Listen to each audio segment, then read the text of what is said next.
Hello, welcome guys. Today in this video, I'm gonna to show you how to open Google Chrome browser using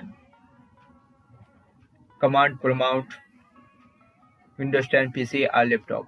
So guys, if you want to open Google Chrome browser using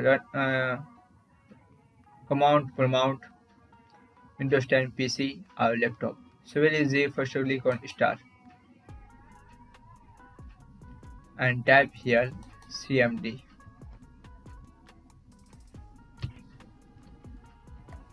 After click on command prompt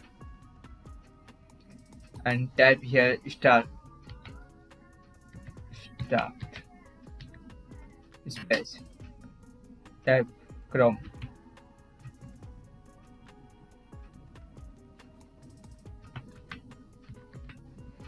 After click on enter, that is. So guys, this is very simple and easy. First click on start, type here CMD. After click on enter, type here start space Chrome, click on enter, that is.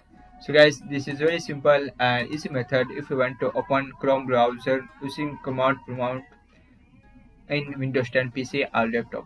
Thank you for watching this video. Please subscribe to my channel for latest update.